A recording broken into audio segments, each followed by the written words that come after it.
लोकसभा चुनाव अपने पूरे शबाब पर है। आज हम बात करने जा रहे हैं जम्मू कश्मीर की। जम्मू की 2 सीटों पर चुनाव हो चुका है। कश्मीर की 3 सीटें बाकी हैं। इन पर चुनाव कैसा होगा? वैसे 7 मई को मतदान होना था, लेकिन 7 मई को मतदान नहीं हुआ है। जम्मू में मतदान अब उसकी डेट बढ़ चुकी है और अगली तारीखें मुकर्रर हो चुकी हैं। तो बाकी की बची हुई 3 सीटों पर मतदान कैसे होगा, इसी पे हम बातचीत करेंगे। हमारे साथ में हमारे जम्मू कश्मीर से संवाददाता समीक्षा वर्मा जुड़ रही हैं। सीधी बात करेंगे कि आखिरकार कश्मीरी क्या चाहते हैं, पीडीपी और नेशनल कॉन्फ्रेंस किस तरीके से चुनाव लड़ रही हैं, तैयारियां चल रही हैं, और ये जो डेट है अनंतनाग और राजौरी की, ये आगे क्यों बढ़ी, इसका चुनाव पर क्या असर पड़ेगा। इन्हीं सब मुद्दों पर पूरी तरह से समझने की कोशिश करेंगे। आखिरकार क्या स्थिति है और जम्मू कश्मीर यानी कश्मीर की जो जनता है, कश्मीरी है, वो चाहते क्या हैं और किन मुद्दों पर होने वाला है। जिस तरीके की रिपोर्ट अभी तक आपने हमें भेजी है समीक्षा जम्मू कश्मीर से, इतना समझ में आता है कि बिजली, पानी और रोजगार के मुद्दे पर मतदान होगा और जम्मू कश्मीर की जनता यही चाहती है।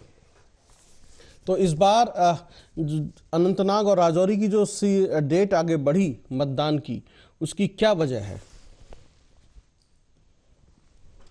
की डेट जो है वो आगे बढ़ी, उसका जो है कि भूस्खलन का मामला जो है वहां से काफी ज्यादा सामने निकल कर आ रहा था, क्योंकि भूस्खलन और मौसम के बिगड़ते हालात को देखकर जो है वो वहां पर जो है जितने भी कंपेनर्स हैं वो अपनी कंपेनिंग नहीं कर पा रहे थे। उसको लेकर जो है इलेक्शन कमीशन ऑफ इंडिया ने जो है उस डेट को आगे बढ़ा दिया। जैसे कि आपने भी सुना होगा, एक बयान में भाजपा के प्रदेश अध्यक्ष रविंद्र राणा ने भी यही कहा था कि प्रचार करने के लिए हम लोग भी जगह जगह नहीं पहुंच पा रहे, और करीब 2 घंटों के बाद जो है महबूबा मुफ्ती के काफिले को भी एक बार अनंतनाग के लिए जब वो कैंपेन करने जा रही थी, तो 2 घंटे उनके काफिलों को रोका गया था, क्योंकि लैंडस्लाइडिंग की प्रॉब्लम बहुत ज्यादा सामने आ रही है। तो जैसे कि आपको बता दें कि एक पहाड़ी इलाका, यहाँ पर लैंडस्लाइडिंग के मौसम का बिगड़ना जो है वो काफी ज्यादा निकल कर सामने आता है। आखिरी डेट जो है वो मौसम ठीक होने की 1 मई की बताई जा रही थी।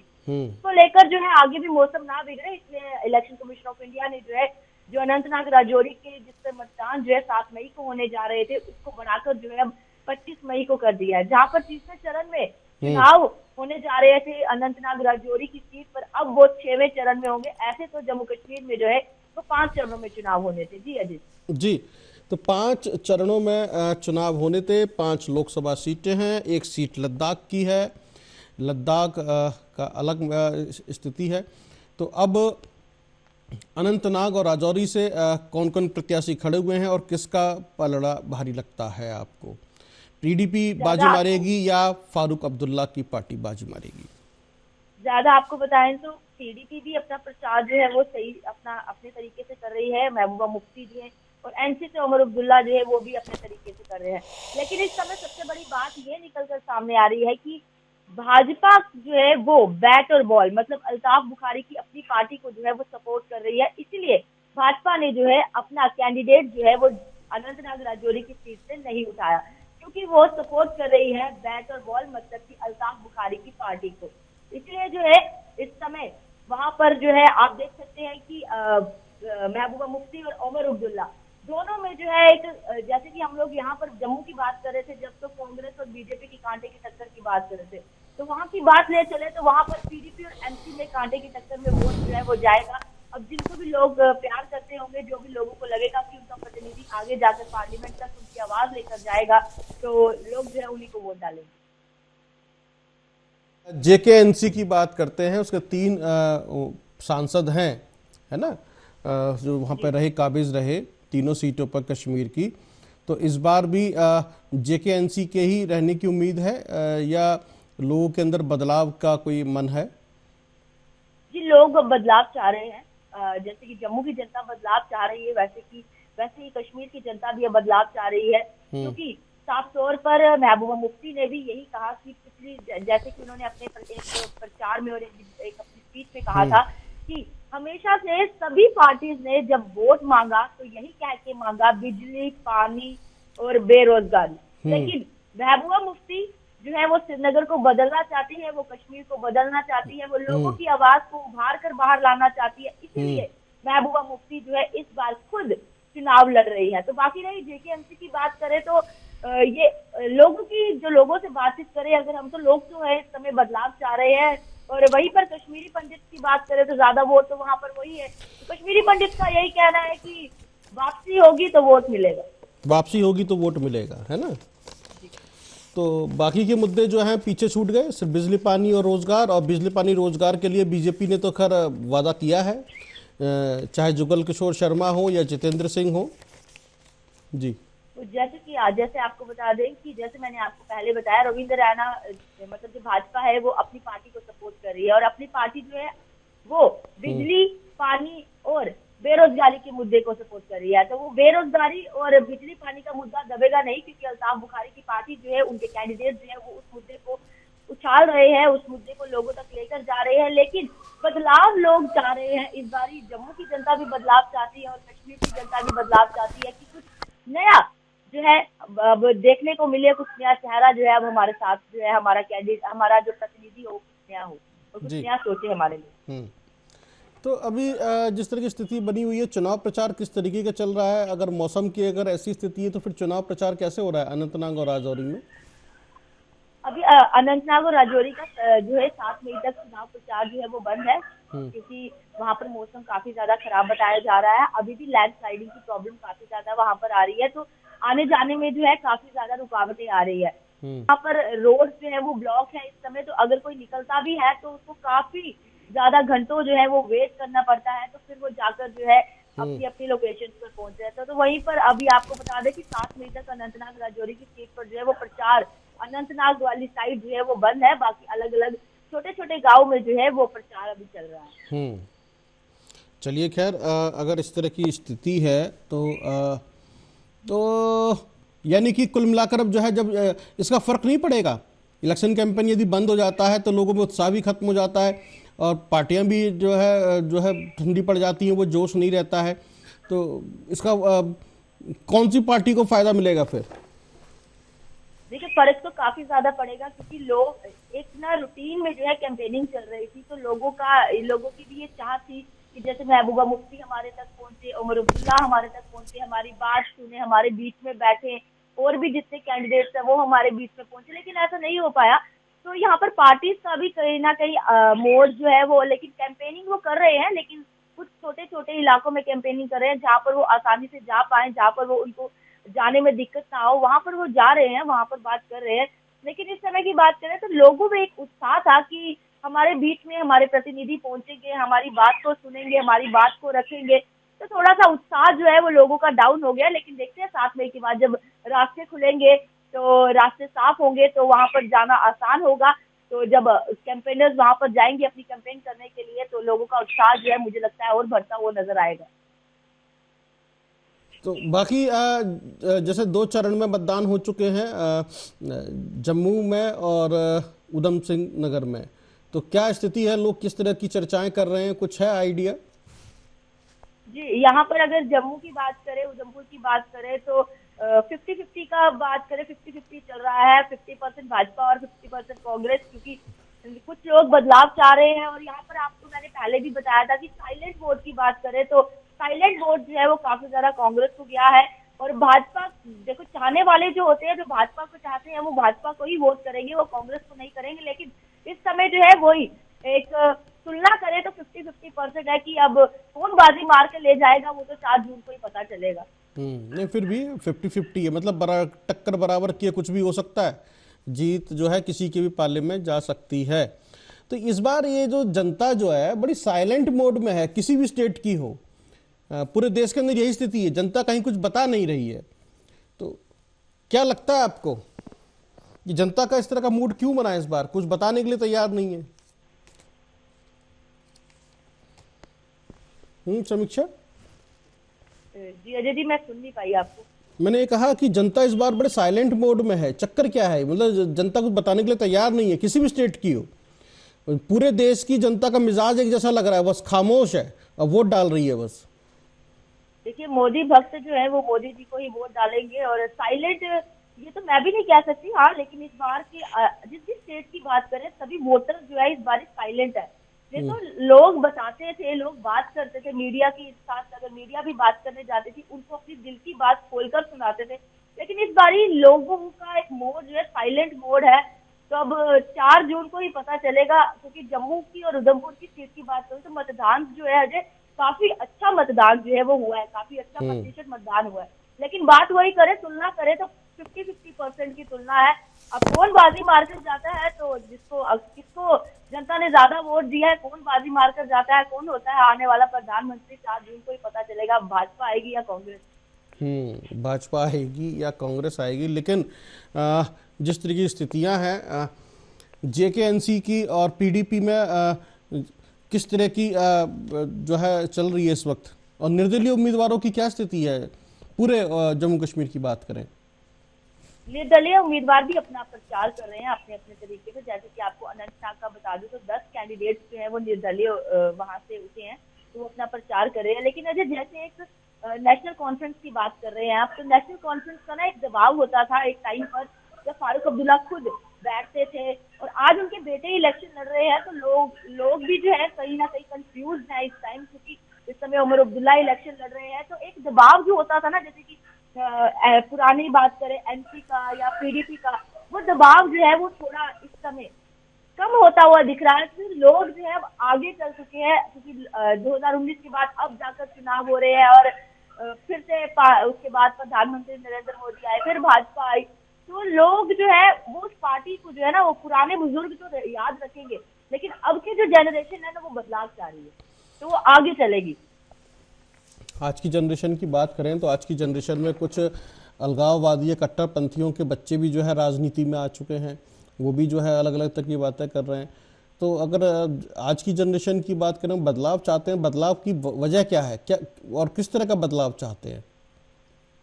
बच्चों का आज की जनरेशन की बात करें तो सबका जितना भी यूथ है हमारे, जैसे कि हमने जम्मू कश्मीर की बात करें, यूथ का यही कहना है हमारे रोजगार जो है, क्योंकि बच्चों ने यहाँ पर एमकॉम की है, एमफिल की है, लेकिन जॉब्स नहीं है। प्राइवेट जॉब्स पे 8-8, 10-10 हजार रुपए पे प्राइवेट कंपनीज में लगे हैं। लेकिन लोगों का ये कहना है कि अगर कहते हैं कि गवर्नमेंट जॉब्स निकाली है, गवर्नमेंट जॉब जितनी गवर्नमेंट जॉब्स है वो निकाली है, तो आखिरकार हमारा रोजगार हमें क्यों नहीं मिल रहा।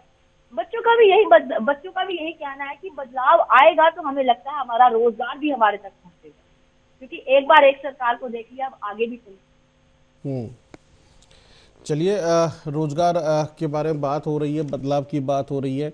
बाकी पीओके का मामला क्या इस बार ज़्यादा हवा में है, या धारा 370 और जिस तरह से 3 तलाक का जिक्र बीजेपी करती है, क्या ये चर्चा का विषय है वहां पर? पीओजेके की बात करें तो पीओजेके का चर्चा का विषय जो है वो अभी चल रहा है, क्योंकि जैसे ही पहले भाजपा के जो ये प्रदेश अध्यक्ष रविंद्र राणा, उन्होंने भी मीडिया से इंटरेक्शन करते हुए पीओजेके की बात की थी, कि उन्होंने ये कहा था कि अनंतनाग राजौरी की सीट पर जब मतदान होगा, लोग हमारी भाजपा सरकार बनेगी वहां पर, तो एक बार फिर सर्जिकल स्ट्राइक होगी, और जो पीओजेके एक हिस्सा हमारा अटूट अंग है हम उसे वापस लेंगे। तो अगर विपक्षियों की बात करें तो विपक्ष यही कहता है कि काफी देर से ये बोल रहे हैं उसे वापस लेना, तो आज तक उसे वापस क्यों नहीं ले पाए। तो विपक्ष का कहना है कि अगर हमारी सरकार आती है तो हम लोग पीओजेके को वापस लेंगे। और 370 की बात करें तो 370 भी एक बड़ा मुद्दा बन चुका है, जहां पर हम लोग बात करें कांग्रेस का कहना है कि वो हमारा स्पेशल स्टेटस था, तो हमारी सरकार आएगी हम अपना स्पेशल स्टेटस वापस लाएंगे। भाजपा ने गलत किया 370 को तोड़कर, हम अपना स्पेशल स्टेटस वापस लाएंगे। तो ऐसी चर्चाएं जो है, इन मुद्दों पर चर्चाएं जो है, जब भी ये प्रचार करते हैं, जब भी ये कहीं पर बात करते हैं, लोगों में बैठे होते हैं, लोगों के साथ बातचीत कर रहे होते हैं, इन बातों को जो है वो जरूर इन मुद्दों पर जो है जरूर बात होती। यानी कि अंदर अंदर ये सुलग रहा है कि हम ये चीज को वापस लाएंगे, और इसलिए 2 तरह का वोट इस बार पड़ेगा। तो कौन किसके पक्ष में ज्यादा है ये 4 जून को पता चलेगा, कि किसने जो है समर्थन दिया 35A और धारा 370 को लेकर और 3 तलाक को लेकर। लेकिन जो पुराने लोग हैं वो चाहते होंगे कि ये व्यवस्था जो है फिर से बहाल हो जाए। और जो ये चीज़ें थोड़ी सी अभी क्रिटिकल हैं, थोड़ा समझ में आएगा 4 जून को, क्योंकि ये चुनाव बहुत महत्वपूर्ण है जम्मू कश्मीर का। भारतीय जनता पार्टी की भी अग्नि परीक्षा है, उसने जो फैसले लिए और जो किया उस पर लोगों का कितना असर हुआ या लोगों ने कितनी सराहना की और उसका एक्सेप्ट किया, बाकी लोगों ने कितना एक्सेप्ट नहीं किया, वो 4 जून को पता चलेगा। 4 जून अब एक डिसाइडिंग डेट है एक तरीके से जम्मू कश्मीर के लिए, कि यहाँ के लोगों ने जो मतदान किया वो किन मुद्दों पे जाके किया और क्या फैसला सुनाया है अपना, क्योंकि यही वहाँ की जनता के पास में एक जरिया है अपना फैसला सुनाने के लिए कि हाँ हम ये चाहते हैं आपसे। और यदि हम दूसरे मुद्दों की बात करें, जिस तरीके से अलगाववादी को के बच्चे जो राजनीति में आ रहे हैं वो किस तरह की भाषा शैली का इस्तेमाल कर रहे हैं, वो कितने एग्रेसिव हैं या फिर वो एक अलग तरह के तरीके से राजनीति कर रहे हैं। देखिए, अगर अलगाववादियों के बच्चों की बात करें, वो लोग राजनीति में आ रहे हैं, लेकिन ये भी हम कहेंगे कहीं ना किसी पार्टी को सपोर्ट करने के लिए ये बच्चे जो है अलगाववादियों के जो है वो आ रहे हैं राजनीति में, क्योंकि पहले तो ऐसा नहीं होता था। पहले के चुनाव की बात करें तो पहले तो ऐसा नहीं होता। मुझे तो यही लग रहा है किसी ना किसी पार्टी के सपोर्ट में जो है अलगाववादियों के बच्चे जो है वो एक फेवर की बात कर रहे हैं, क्योंकि सभी के फेवर की बात नहीं कर रहे हैं, वो एक ही फेवर की बात कर रहे हैं। तो वो हमारे दर्शक भी जरूर जानते होंगे जब वो बयानबाजी करते हैं तो किस तरह की बयानबाजी करते हैं और क्या कुछ कहते हैं।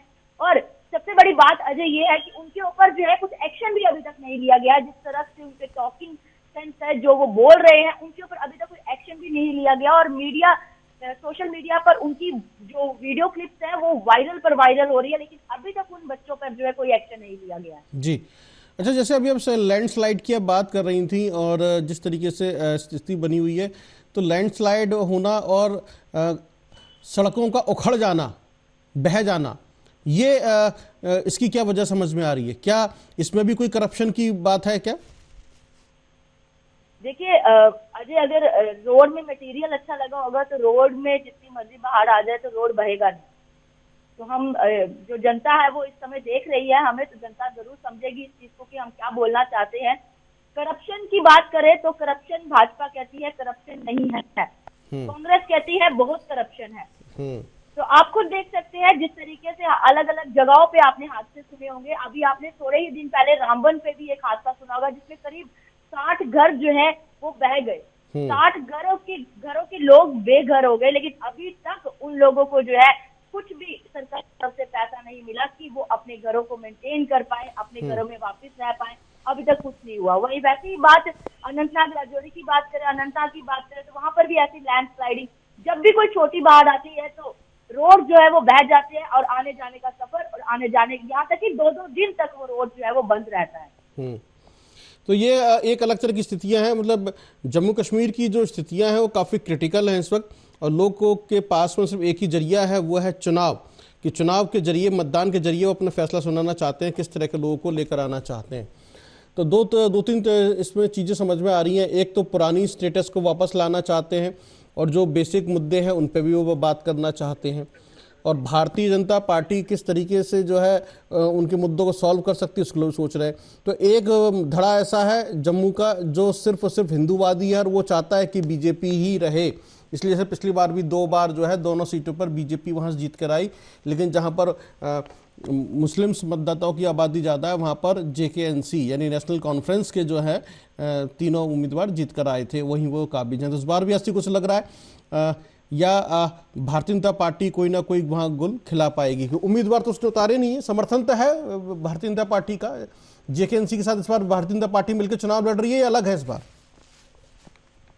जी, आपको बता दें कि इस बारी जो है भाजपा जो है वो बैट बॉल को सपोर्ट कर रही है, मतलब कि अपनी पार्टी को सपोर्ट कर रही है। चलिए, इस बार अपनी पार्टी को सपोर्ट कर रही है, बैट बॉल को सपोर्ट कर रही है ना? ये जो आप जो कहना चाह रहे हैं, ठीक है जी। बाकी और कोई इंटरेस्टिंग फैक्टर वहां से ग्राउंड रिपोर्ट में क्या वहां और क्या है ऐसा? जी हाँ, ऐसा एक चीज और है कि अजय, जैसे कि हम बात करें, आपने 370 की बात मेरे साथ छेड़ी थी। आपको बता दें कि जो विपक्ष दल है, विपक्ष दल का ये कहना है कि जब से 370 हटी है जम्मू कश्मीर में क्राइम रेट बढ़ चुका है। इसीलिए वो स्पेशल स्टेटस जो है विपक्ष वापस लाना चाहता है। विपक्ष का ये कहना है कि वो स्पेशल स्टेटस जब तक हमारे पास था तो हमारे जम्मू कश्मीर में क्राइम रेट जो है, क्राइम परसेंटेज जो है वो कम थी, लेकिन जब से 370 को हटाया गया है तो क्राइम रेट जो है वो काफी ज्यादा बढ़ते हुए जो है वो नजर आ रहे हैं। जी, तो ये जो आपसा की बात होती है कि सेना वापस चली जाएगी और पुलिस के हाथ में जिम्मेदारी होगी, तो इसका लोग स्वागत करने के लिए तैयार हैं या इसका भी विरोध हो रहा है वहां पर? जी आपकी आवाज नहीं आई। आपसा जो है, जो जिसके बारे में कहा जा रहा था इसको वापस ले लिया जाएगा, सेना वापस चली जाएगी और जो लॉ एंड ऑर्डर है वो जो है पुलिस के हाथों में आ जाएगा, तो इसका लोग वेलकम कर रहे हैं या इसको लेकर भी विरोध है? इसको लेकर अभी जम्मू कश्मीर में लोगों की बात करें तो लोगों से बातचीत नहीं हुई इस मुद्दे को लेकर, और लोगों का भी ऐसे मैं बोल नहीं पाऊंगी जब तक मैं उनसे बातचीत ना करूं, क्योंकि अभी कोई इंटरेस्ट जो है इस चीज के ऊपर नहीं दिखा है। हाँ, बातचीत चल रही थी, लेकिन वो पार्टी की अलग अलग बयान आ रहे थे, अलग अलग लोगों के बयान आ रहे थे, लेकिन जनता की बात करें तो जनता से अभी तक ऐसा कुछ भी निकलकर सामने नहीं आया है कि वो विरोध में है या फेवर में है। अभी कुछ भी ऐसा सामने नहीं आया। साइलेंट मोड में है, वेट एंड वॉच वाली स्थिति में है ना? तो सिर्फ उनका सारा ध्यान जो है चुनाव की तरफ है, चुनाव से अपना कुछ फैसला वो सुनाना चाहते हैं। चलिए खैर, अब बाकी यदि धर्म की बात करें तो हिंदुत्व की लहर है वहां पर, राम मंदिर का मुद्दा है, जिस तरह से बीजेपी बात करती है राम मंदिर की और हिंदुत्व की। हाँ जी, जो मोदी जी के सपोर्टर्स हैं वो तो यही कह रहे हैं कि राम मंदिर जो है वो भाजपा ने बनाया, पिछली सरकारों ने कुछ नहीं किया। हाँ, लेकिन मैंने आपको पहले भी बताया था कि मोदी जी ने यही कहा था कि हम लोग राम मंदिर के नाम पर वोट नहीं ले रहे। हाँ, राम मंदिर तो तब से बन रहा था जब से भाजपा का नाम भी नहीं था। तो अब ये मुद्दा जो है विपक्ष ने एक बात उठा ली है कि राम मंदिर के नाम पर भाजपा सरकार जो है वो वोट मांग रही है। बट यहाँ पर अगर बात करें तो जो भाजपा के सपोर्टर्स हैं वो तो यही कह रहे हैं कि राम मंदिर हमारा जो तिलक है हमें वो वापस मिला, ये हमारी निशानी है। तो ऐसा कुछ चल रहा है यहाँ पर। चलिए, ये आपकी निशानी है, सब कुछ है। बाकी जिस तरीके से श्राइन बोर्ड किया, वैष्णो देवी यात्रा की बात करती है भारतीय जनता पार्टी और सुगम यात्रा की बात करती है, तो क्या इसका भी असर पड़ रहा है? और वहां के अगर कटरा और वहां के जो व्यापार पे क्या असर पड़ रहा है, उसको लेकर कुछ कहा है भारतीय जनता पार्टी ने? उसको भी चुनावी मुद्दा बनाने की कोशिश की है क्या?